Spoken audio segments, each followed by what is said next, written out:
Hi everybody, I'm going to be teaching you some fun things tonight. I'm Lisa from Kitchen Chemistry and I'm really happy to share this great versatile recipe for you. People think they're very challenging, eclairs, churros, but they're very simple once you learn the technique. So let's get started. I'm going to need a big pot. Amanda should have posted the recipe. If she hasn't, she'll definitely be doing it soon because this is a recipe you're going to want to do. We are going to have a big pot. I'm going to turn the gas on medium-high, and we're going to be adding 1.5 cups of water, 4 ounces of butter, okay, and I got to check on the sugar, a teaspoon of sugar, and some salt, half a teaspoon of salt. Now this can be a versatile recipe because you can do sweet or savory. You can fill this with any kind of meat and vegetables that you have left over. You can fill it with tuna salad, chicken salad, egg salad, whatever you want to do, okay?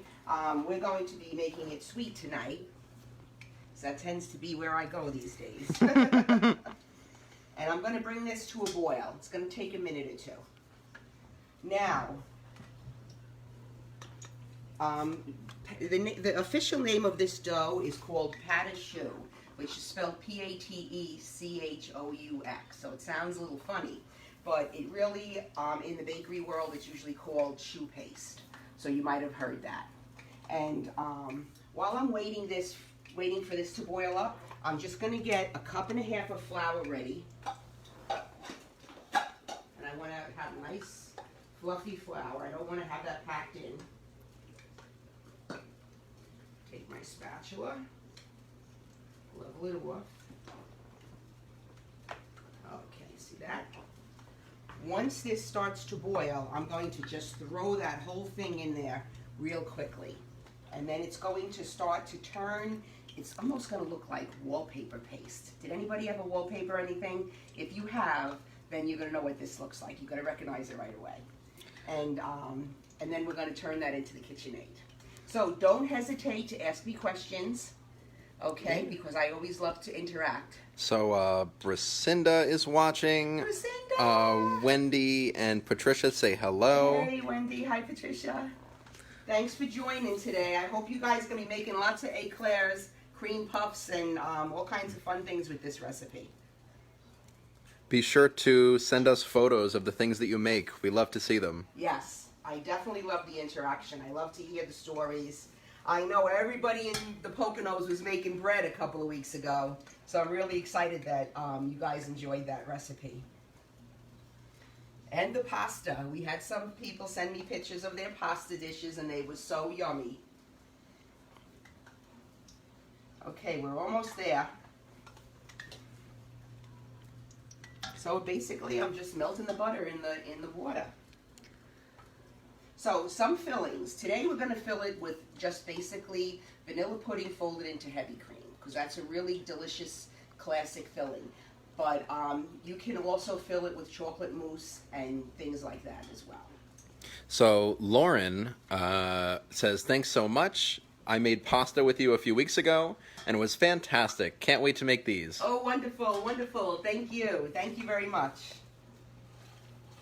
Okay, so can you see it? It's starting to boil away there. As soon as it comes to a rolling boil, I'm going to throw this flour right in. All right. And you're going to stir it with that spatula? And I'm going to just stir it with the spatula, but I have to be pretty aggressive right now. Once I do this, because I don't want the flour to get into, like, clumpy. It's going to get a little clumpy, but then it's going to smooth out. All right, so there it goes. You see how it's kind of like, it's starting to boil pretty rapidly there? So I'm going to throw that all in like that, and then I'm just going to stir it up. There we go. And I'm going to lower the heat. I'm not going to shut the heat completely off, but I'm going to put it on low, because I do want the flour to cook a little bit. Okay, so you see that? Now all of a sudden it's going to start to get like a ball. Like I'll be able to probably pick it up. It's very hot. I would never do it, but you could literally feel it. See that? Look at how it's just turning into a ball. So that's just what I want. Okay? I'm going to let this cook just for 30 seconds, just to make sure that the flour is cooked. It's going to cook again in the oven, so don't worry about it not being thoroughly cooked. But you just want to make sure. There we go. Ooh, all right, nice. How does that look, guys, right? Can you do that? I think you can. I'm going to throw that into my KitchenAid bowl. Plop. One quick question for guests who joined a few minutes late.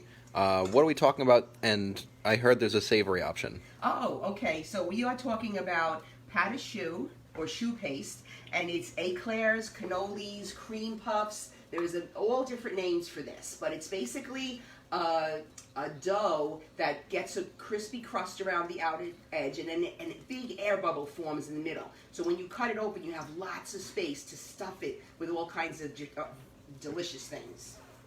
All right, so there we go. I have that Play-Doh in there. I'm going to stick it on my KitchenAid. I'm using the paddle.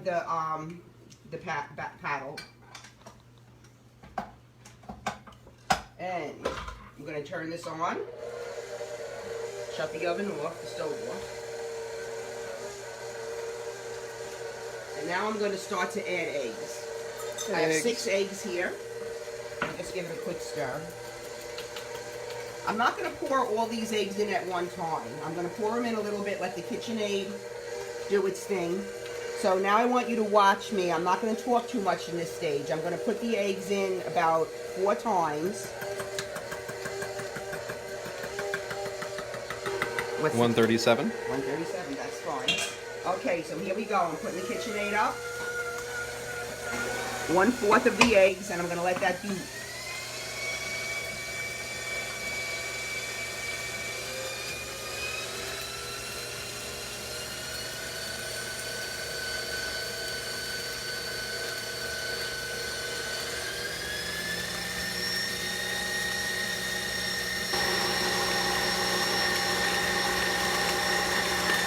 All right.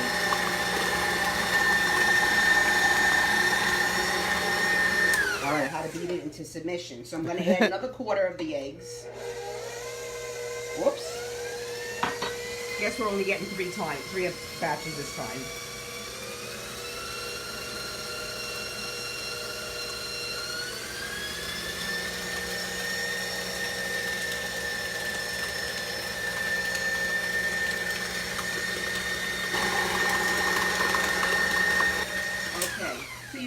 I'm going to scrape the sides down, and while I'm doing that, I'm going to just mention, you notice that I put the beater on full blast because it has to get in there real quick. You can't let it take its time because then the eggs might start cooking on you, all right, because the batter is pretty warm.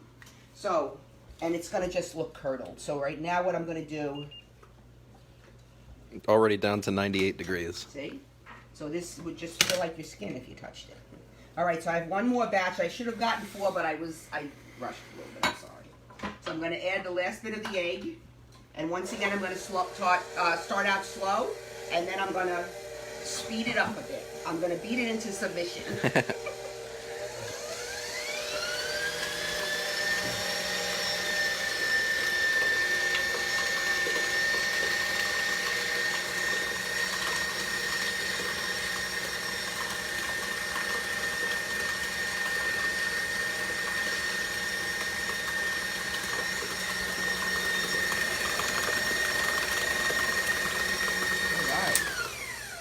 Okay, so that's the dough. So now it's nice and smooth. There are no lumps or bumps in there. Look Great. at that. And we just have a question. What is in the batter at this point? Okay, so right now we have the water and the butter, the sugar and the salt, a little bit of each of that. And you put that on the stove? I cooked that on the stove until it started boiling. Then I very quickly threw in 1½ cups of flour. I stirred that up really quick until a ball formed. Then I removed that ball, put it in my KitchenAid, and started slowly adding the eggs. All right, and that's 6 eggs that I added. Great. And if you have any other questions about the recipe, you can find it on our Kitchen Chemistry Facebook page. And if you would like to make this recipe at some point in the future, we have it archived on Facebook as well as our YouTube channel, Kitchen Chemistry. You got it. You got it. So I'm using a pastry bag, and I'm using a tip number 1A, which is like the big round tip. You can just use a straight up pastry bag or a freezer bag. Do not use regular kitchen bags because that will not work out well for you. All right, I'm going to get a vase real quick because I have to hold this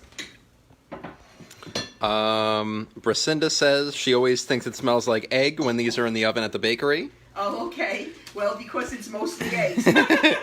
And then Mary Lou says, "Hi, Lisa, miss you." Mary Lou, I miss you too. Thank you for tuning in. So I'm using a vase here because I need a second hand, third hand really. So by doing this in my vase, I'm pushing this down to the bottom, and then that's going to give me plenty of room to put my glue in. And I'm also going to let you know that I always want to have a sleeve. I want to cuff the sleeve over, because if you try to pour the batter in with this straight up like this, I can tell you it's going to be a big mess. So you have to cuff your bag down, okay? Because that's very frustrating when you have the dough dripping down the side and everything else. So do it that way, okay? Great. So here we go. So as she's adding the pâte à choux batter to the bag, I want to remind everyone that the recipe for this is going to be posted on our Kitchen Chemistry Facebook page. If it's not there already, it'll be posted shortly after this video. We have a hello from Northampton, PA. Oh. And Amanda says, Elizabeth says hello and that she loves you. Hi, Elizabeth. That's my granddaughter. Thank you for watching. I love you. It's so nice when family tunes in, because then I feel so comfortable, because I feel like I'm one of those interactive people. I have to have people in front of me. So when I know my family's watching, then I feel more comfortable. It's really great. And friends and people that I care about. Okay. So I have parchment lined cookie sheets here. This is the dough. I put a clip here to help hold the dough in. Now I'm going to put the clip up the other end so it's easier for me to squeeze out. All right. And what I'm going to do now is I'm going to pipe up one tray. I'm going to pipe up eclairs. The other tray I'm going to do cream puffs. So here we go. One big long. Whoops. Yep. There we go. You want to try to keep it nice and even, because however you put it on this tray is how it's going to bake. You need to use an inch or two in between. Do they expand very much? They expand. They expand like an egg in a microwave. They puff up. I have never microwaved an egg. Is that what happens? Yes. Eggs blow up in the microwave. And then as soon as you take it out of the microwave, they flatten out. All right, so then on this tray, I'm going to make straight up round cream puffs. All right, I'm making these pretty decent size. You can make them really tiny, and if you ever saw a tree filled with little cream puffs, that's called a croquembouche, and this is the dough for that too. So it's very, very versatile, and you can fill it with just about anything. Really, it's good. All right, I'm not going to bother with that little bit. All right, so let me get a little bit of water. I'm just going to take my finger and I'm going to flatten out that little lumpy bumpy there. There we go. Do I have to do that? It's not going to be the end of the world if I didn't, but it's just going to make them look a little more perfectly round. Very nice. Carly says, hi, Lisa. Hey, Carly. How are you? Cream Puff City here. I miss all my employees.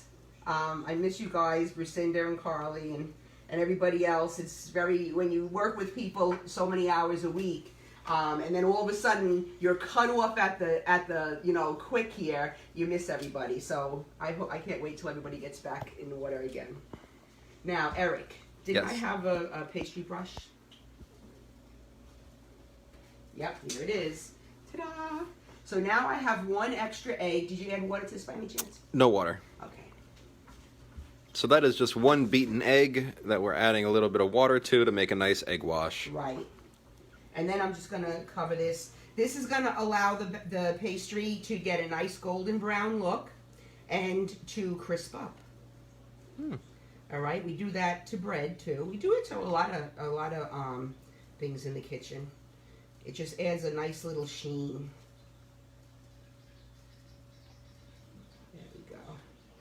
So we're going to be baking these in a 400 degree oven for 10 minutes. Then I'm going to look at them. I'm going to turn the trays around so that they bake evenly. And then I'm going to probably lower the oven to 350 and bake them for 10 minutes longer.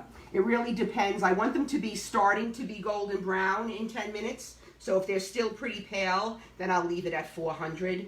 But if they're starting to be golden brown, then I'm going to lower the temperature. All right, so there we go. That's what they look like, guys, so far. Great. Pretty good. So let's pop them in the oven. Marcy says this is awesome. And Thank you, Marcy. Joan says, hi, Lisa. Paul and Joan are watching. Hi, guys. And then Mary Lou asks, hey, Lisa, Rick wants to know if you can overnight eclairs. I don't know about that. If we had some place that had dry ice, I could. But next time you come to the Poconos, I'll have an eclair for you. Okay, so while that's baking, oops, very important, set the timer. One of our greatest faults. Does anybody out there have a crazy thing that happened to them in the kitchen? Like they walked out of the house or something and left the oven on and everything was full of smoke, or some nutty thing that happened? I can go on for hours with it, so I'm not even going to start. But I love to hear silly things that happen to people. Because believe it or not, it happens to everybody. Everyone has a story to tell. So don't ever feel like it's only you. All right, so while that's baking, I'm going to go back. I'm going to get a different pot because this one's got stuff on the bottom.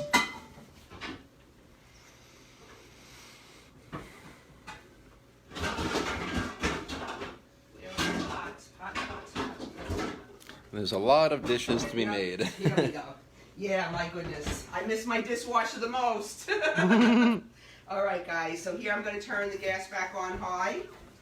I'm going to do the exact same thing. It's going to be in 1.5 cups of water. So can you just give us the rundown one more time of what we're making here tonight? Sure. So what I'm doing right now is I am making a favorite that everybody loves, which is churros. It's a Mexican treat, and it is so delicious. They're cinnamon sugar, and they're just a really wonderful treat. And they're pretty trendy. So this is a really easy recipe. So this is actually the same pâte choux recipe? Right. So what I did, I tested it out to make sure it worked, guys. I took the pâte choux recipe that we just did, and the only thing I did was eliminated the eggs. And they come out perfect. They're perfect perfect churros. So 1.5 cups of water. Great. 4 ounces of butter. And we let that boil? Teaspoon of sugar. If you wanted to, you could add a little bit more sugar, or you could add brown sugar. Brown sugar tends to brown a little bit quicker when you're frying it, but you don't really have to, because then you're going to toss this with cinnamon and sugar at the end, so you don't really need more sugar. I'm going to add just a little bit of salt, and back to the starting game. We're going to try to get this boiling. Great. While you're getting that to boil, I'm going to catch you up. Kathleen says, awesome, Lisa. And then Carly says, when I was younger, I tried to boil oil to make French fries and almost started a fire. Oh my gosh. Yes, never boil oil. Oh, that's a rhyme. That is a complete tragedy, really. The best thing to always have in your kitchen, by the way, I should mention this, when you are deep frying, because we're going to be deep frying right now. I have our cast iron pan here, and I'm going to turn the heat up just a little bit. I'm doing it slowly, so I want to maintain that about 350 degrees. Oh, it's 300 and it's hot already. You don't have to bring it up. Wow, that's crazy. Yeah, those cast irons. It's only been on number 2. It's only been on low. They hold the heat really well. Yeah, they really do. So we're going to be frying these churros. So you have to have the hot oil at 350 degrees at least. Because if you don't, then what's going to happen is your dough is going to suck in all that fat, and they're going to be greasy.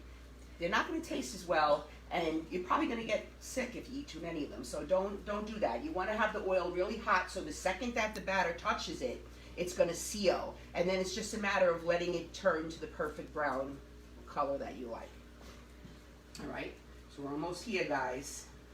So since I'm not using eggs, I don't need my KitchenAid anymore. This is going to just go from that big dough ball. I'm going to put that right in my pastry bag.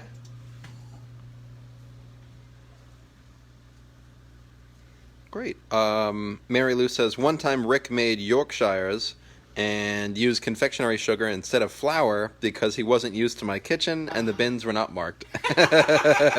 Yes, this is a problem. I remember years ago, Tupperware used to have a game, one of those parlor games, where they would just have bags of all the different stuff that's in your kitchen. And it's very, very hard for someone who's not working in a kitchen all the time to know the difference between powdered sugar and flour and cake flour and cornstarch. And they all sugar look and the salt, same. yeah. You know, sugar and salt. I've had an error. I did a demonstration at the local bee club, and I accidentally rolled my monkey bread in cinnamon salt instead of cinnamon sugar. Thank God Eric went and tasted it beforehand. He was going to jump the line, and he told me that, Ma, there's something wrong. Yep. That was a nightmare. All right. So there we go. My stuff is boiling. Get my cup of flour. Bracinda says, when Emily was in college, she put chicken noodle soup in the stove and went to check her laundry, and when she got locked out of her apartment. Oh my God! Oh my God! Did the fireman have to come to let her back in and put the fire out? Her RA needed to. Oh my gosh! All right, so I did it again. Oh, I'm telling you the crazy things that we do, but live and learn, right? So I did my 1.5 cups of flour in there, and again I got my dough ball. Look at that, perfect. Oh. So you said you're not adding eggs to this one? I don't have to add eggs to this, no. Huh. If I would add eggs to it, when I would put it into the oil, they would blow up and be completely disshaped. Fried eggs. It would be, it would not be good. So it's not the recipe. I've seen churro recipes online with eggs, but most of the times they're baked. So technically, they're not the deep fried churros. They're baked, and they are rolled in sugar when they come out, but they won't have that that flavor, that crispiness from the oil. Okay, so now the one thing I learned is this dough is really hot. Too hot for me to squeeze into the bag. So I'm going to just let it cool off for a minute or two. So how to rush that off is I'm flattening it out on a plate. You know, if you're home, you don't have to do this. You can just let it cool off a little, you know, however you want. I think you should still do this, honestly, because it's hot. Get your thermometer and find out. 145. Yeah, so that's too hot for me to squeeze. Check out the oil. 343. Great. Okay. We're ready to fry. Almost. Yep, just right. That's perfect. All right, so here we go. Get my other pastry bag. This time I used a star tip on there, so I get the nice churro type look. And I doubled the bag this time because this dough is thick and hot. So it's going to make the plastic soften up a little bit, and then it stretches. So I didn't want the tip to fly out into the fat. Can you tell I had experience in that issue? So we're just going to take a quick peek. Yep, they're not quite golden yet, so we'll leave it in there for a few more minutes. It still has 2.5 minutes left. All right, so there, slide that blue blob in there. The dough is hot, hot, hot. Yes, it's hot. So what I'm going to do now is take a dish towel, fold it in half. There we go. The other thing I'm going to do is put a little clip on the top of this bag. I love these clips. I get them at IKEA. I think Pampered Chef has them too. But they really are a lifesaver when it comes to me teaching classes and doing things. I'm a little bit of a messy person too. No comments, Carly. But or Joan. Joan knows too. But they really save a lot.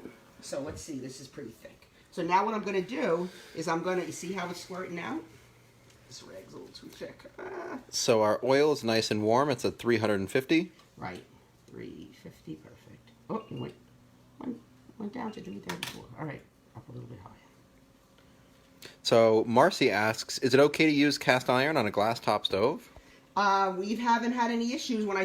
Before we use it on there, I checked it out, and from information I researched, they said yes. But you can't drop it. You can't, like everything else, you got to be careful. All right, guys. This cloth is too thick for me. Jennifer says, hi, Lisa and Eric, and she sees Amanda's here, too. Oh. Hi, Jennifer. Oh, and she's also asking about our fancy-dancy thermometer. A digital infrared thermometer. These things are really handy. They are wonderful. They're not that accurate. They're give or take maybe 5 or 8 degrees, but still, it's a good. It's good ballpark figure thing. Okay, I would never use it to do my soap making and stuff, but I definitely use it for things like this. All right, so here you go, guys. There's the churro going in. Whoop. See it sizzling away? I'm not going to worry about the shapes right now because I want you to see it. But I'm just basically making long little strips. Some of the recipes online I've seen that they just make bites because it's probably easier for some people to squeeze that way. But whatever works for you, you can do. There's no right or wrong in your own kitchen, guys. So I have a question. What if you pipe in? Oh, there's our. What if you pipe in the pate choux dough and it doesn't bubble really rapidly then like that? That means your oil is not hot enough. If it's 350 degrees or more, it's gonna bubble. All right, so steam. Probably steamed up the window. Yeah. All right, so I'm gonna turn these around. Look at those gorgeous cream puffs. Oh my goodness.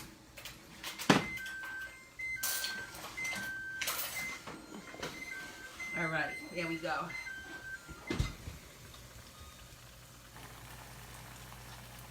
So I'm lowering the temperature. So what was it at before? 400, and now that's 350. Okay. And and then I'm going to set the timer for 10 more minutes.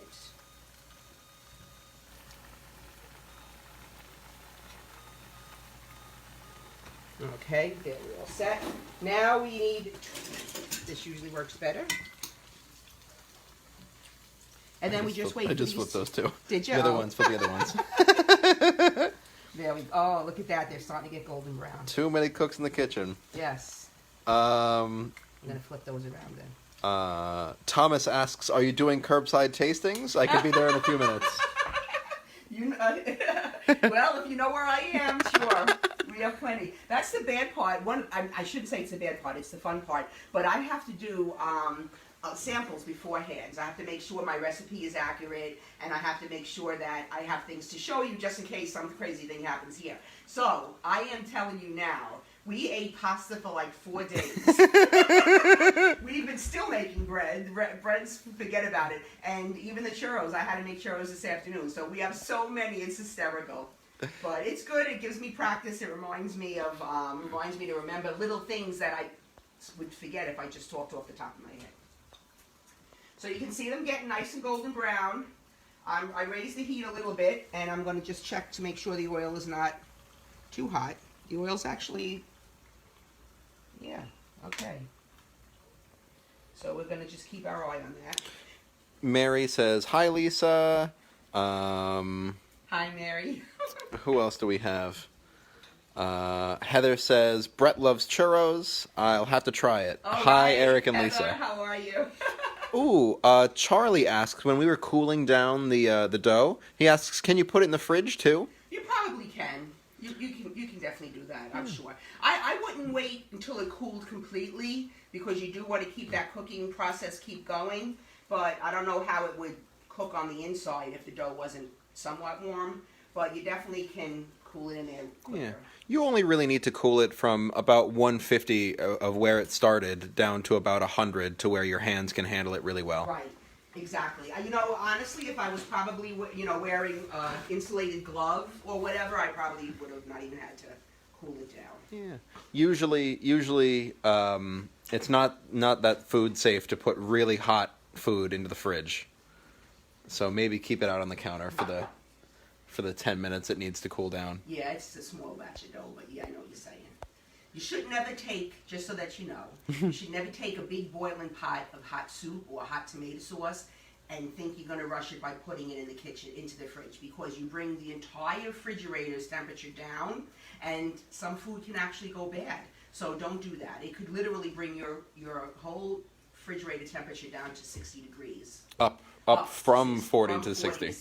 So you really shouldn't do that with super big hot things. What they suggest you do is put ice cubes in a heat safe bag and throw them into the center of the soup, and that will cool it down. See that? I turned my head. Jesus. We both weren't paying attention. Oh, jeez. All right. So obviously the oil got hotter. So we're going to take that. Well, oh my God. All right, it jumped 200 degrees. Get out of here. Slide it over here. That's because we were yakking away. Yeah, we were yakking. So actually, Carly, we're close to your situation here. We're actually almost up to the smoking point here, so that's why it's making all this. It's starting to smoke. Yeah.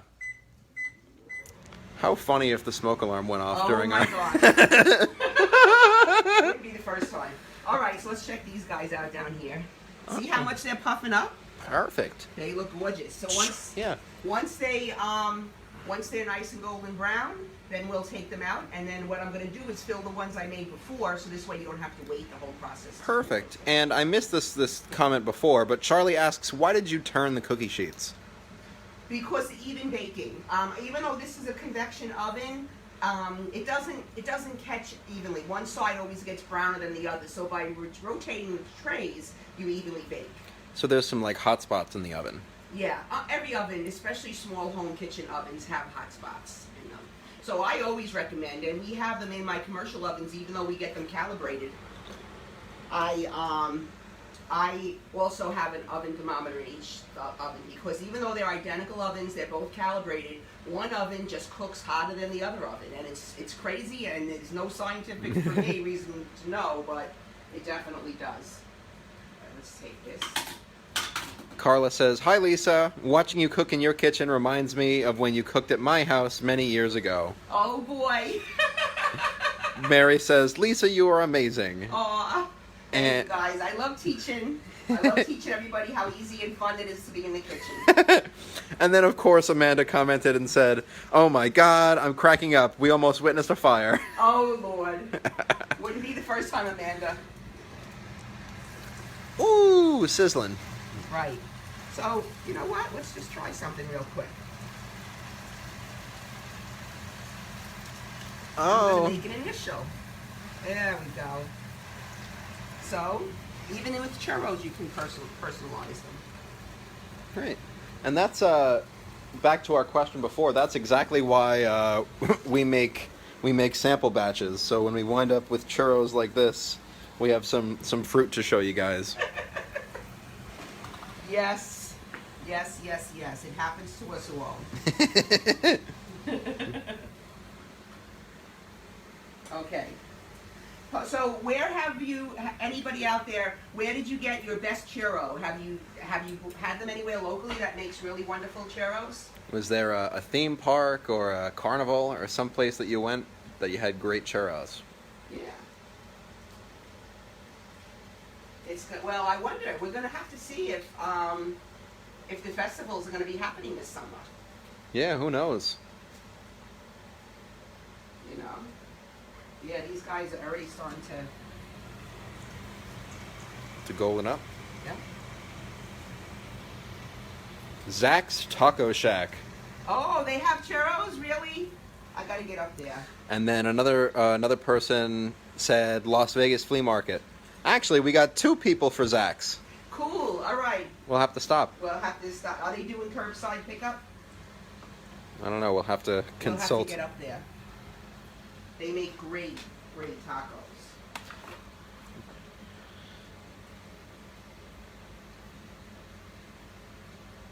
Oh, so now that I took it off, I can tell the heat went down. Look at that. That's crazy how it jumps 200 degrees in like no time. Yeah.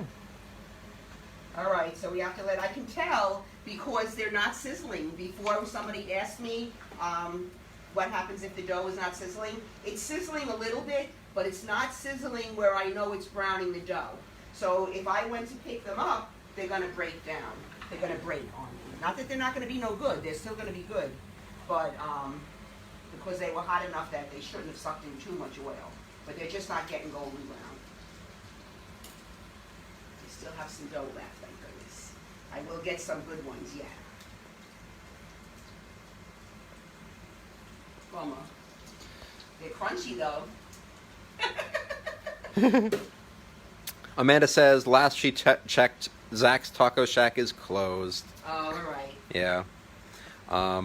Cindy wants to take the macaron class again because she missed she had a great time.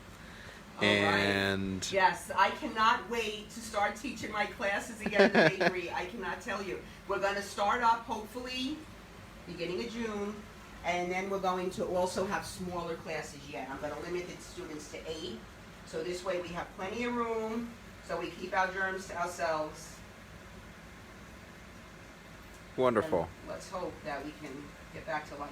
All right, so now that we're going to maintain the oil, I'll try not to get distracted. The next batch should be good. So Melissa says, "Hey Lisa, love you and miss my green hand." In quotes. Oh, Melissa! I know Melissa since she's a baby, from upstate New York, and we did some crafts, young lady. I remember that way back when. And Jennifer is requesting a cake cube class. Okay. That's a little complicated to teach in a class. The classes I can teach there are classes that can happen within a 2-hour period, like the things I'm teaching here. Some things, like some people want to learn how to make cheddar cheese and things, but the class is it would be so drawn out that it wouldn't be fun. So I want to have fun, easy classes, okay? But we always have those cake cubes in the store, in the shop, once we can reopen. And I will have them for Mother's Day. Great. Okay, here we go. It's heating up again. I don't know if I like cooking these in cast iron, Eric. I'm going to tell you right now. Yeah, the cast iron holds the heat. And it holds the heat. It goes too much. It goes from super hot. So next time I'm doing this in my regular stainless steel. There we go. Woo! 1, 2. 3. See that bubble going around there? That's sealing up the whole outer edge. I know. It's okay. Ooh. Perfect. Carly's asking, can I use a cheese thermometer to check the oil? Sure. As long as the cheese thermometer goes up to 400 degrees, Carly, because some cheese thermometers are dairy thermometers and they only go up to 200 degrees because you never really need more than 200 degrees. Ooh. They're nice and golden. I still want them a little bit more golden. I mean, they'll be okay now, but I feel like they just need one more last Rotate? push. Yeah. So I'm going to rotate them. I'm going to close the oven door. I'm going to raise the temperature back up to 400. And I'm just going to set it for 4 minutes.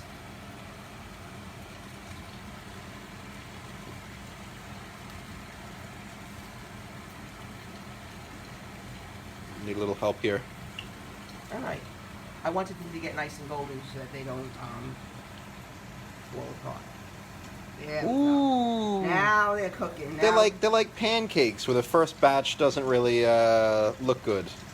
The first batch is well, for the I've chef. never made them in cast iron before, so that's a whole other experience because you got to be used to cooking that in the cast iron. And you know me, I'm not really one who could always talk and do something really important at the same time. Oh. All right, there we go. All right, we're getting there, guys. As soon as the cream puffs are done, then I'll throw these in the cinnamon sugar. What I have here is a bowl of cinnamon and sugar.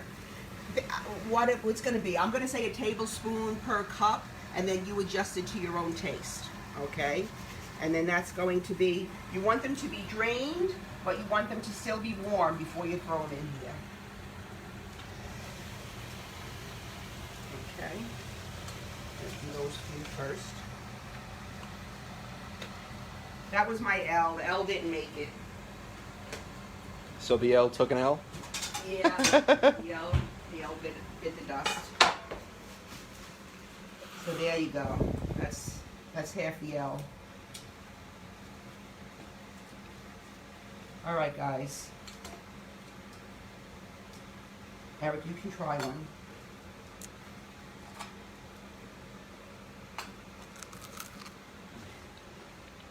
Oh, it's nice. It tastes like a churro. It does.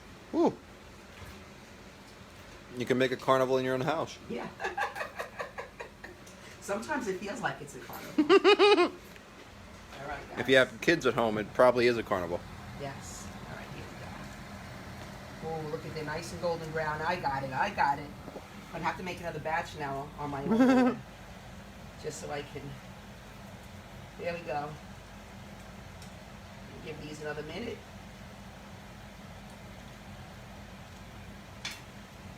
Okay. Who do we have? Any more comments? Nope. Okay. So, you know what? While we are waiting another 2 minutes for that, and then we have the brownies. Here I have the cream puffs that I did this afternoon. So, when you cut that open,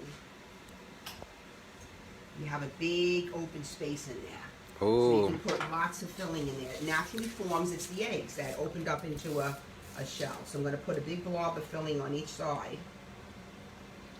Yeah, look at that. Oh my God. Nice. And then, you know, it reminds me of a little clam. So maybe what you could do is hide a M&M or a sixlet in there, and it's like a little treat. A little pearl. And then I have my little tea strainer, which is a perfect powdered sugar. There you go. Look how beautiful that is. Wonderful. So if you're just signing on now, we are making pate choux dough, which makes cream puffs, eclairs, even churros. And if you're curious about how to make this at home, we have this video archived on Facebook and on our YouTube channel at Kitchen Chemistry. And we're also, if we have not already posted the recipe, we're going to post the recipe shortly, so you can make this at home. And if you do, be sure to show us some photos of you making it with family, because at Kitchen Chemistry, we're all about making sweet memories. Yes, you got it. 2 more, and that's it. And then by the time I squeeze this out, the other stuff will be out of the oven.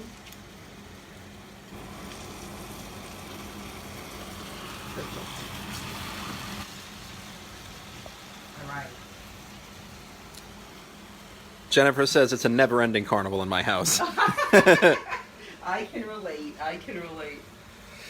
All right, so here we go. Now I'm going to pull out my cream puffs. This is the eclairs. So what's the difference between the eclair and a cream puff? It's the shape. That's it. The eclairs are long and thinner, and the cream puffs are round. In the beginning, cream puffs are a little bit easier, I would say, to work with because of the shape. But, and the piping. Yeah. Bracinda says they need ganache. They do need ganache. I ran out of time today to do ganache. But ganache is really a wonderful thing to put on top. You could put straight up chocolate too. Just melt the chocolate and dip your cream puffs in there. Ganache is one of the most wonderful things because all it is dark chocolate and heavy cream.